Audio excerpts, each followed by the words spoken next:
Muy pero muy buenas noches, amantes del fútbol. Aquí estamos en una edición especial de Futboleros. Aquí les traemos el resumen, los goles del partido entre Guaraní Antonio Franco y River Plate de Santa Rita. Como pueden ver en el flyer, tenemos 7 goles a favor de Guaraní, 1 a favor de River.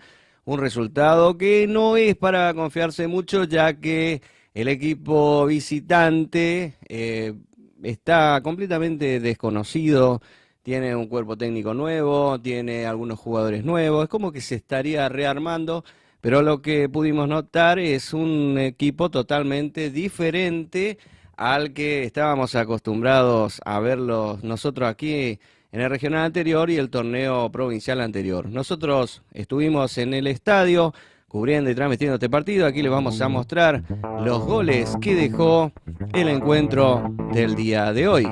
El primer gol vendría de los pies de Marcelo Dávalos, el número 11 de Guaraní, que a los 29 minutos con este derechazo pone la pelota al primer palo del arquero Pablo Noll, de 16 años, debutando en la categoría regional federal amateur en reemplazo de William Noll, que fue expulsado el partido anterior en el debut del equipo de Santa Rita. Aquí vemos este golazo de Marcelo Dávalos poniendo el 1-0. Guaraní comenzaba así a hacer lo suyo, que era ganar.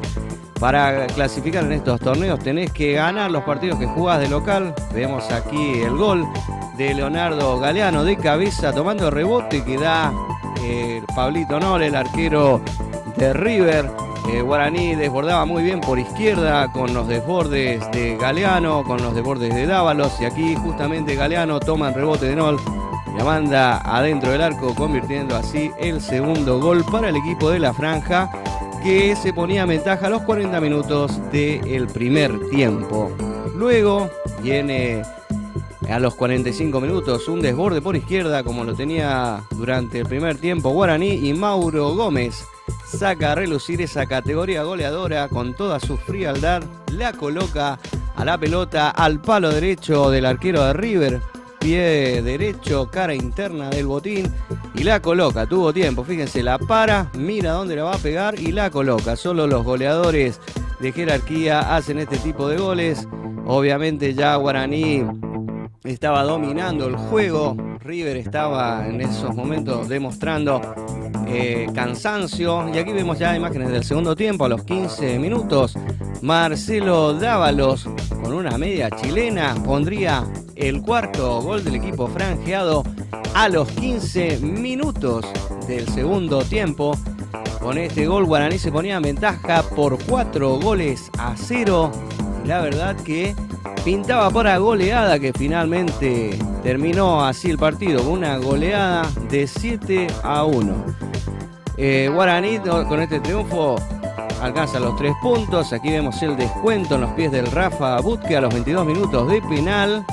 Un buen disparo de Butke a colocar, se adelantaba un poquito el arquero Flores de Guaraní, vuela muy bien hacia su palo, pero la potencia al disparo de Rafa Butke lleva la pelota dentro del arco y así descontaba el equipo de River. Parecía que se impulsaba con esto, pero rápidamente a los 25 minutos del segundo tiempo vendría esta falla del arquero de River, que intenta despejarla con un derechazo, le erra la pelota, le pasa entre las piernas, y Enzo Calén, el número 17 de Guaraní, la aprovecha muy bien y coloca el quinto gol de este encuentro.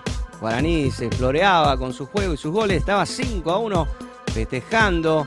Decíamos, esto fue a los 25 minutos del segundo tiempo. A los 43 vendría Santiago Duarte empalmando de primera con la pierna derecha, 3 dedos, colocando al palo izquierdo del arquero Pablo Noll el 6-1. Y un minuto más tarde, el mismo Santiago Duarte empujaría la pelota por un centro que venía por la izquierda con desborde, la empalma y coloca así el 7-1 definitivo. Goleada de Guaraní. Guaraní obtiene su primer triunfo en el debut como local, y esto es importante para la Franja, que tiene 2 partidos más de local y que hay que ganarlos a todos para tener chance de clasificar a la siguiente instancia. Fecha 2 Zona C, región litoral norte, torneo regional federal amateur, Guaraní 7, River Plate de Santa Rita 1. Esto ha sido todo por hoy, muchachos. Nos vemos. Jorge Fernández los saluda. Hasta la próxima edición de Fútbol Bolero. Chau, chau, chau, chau, chau.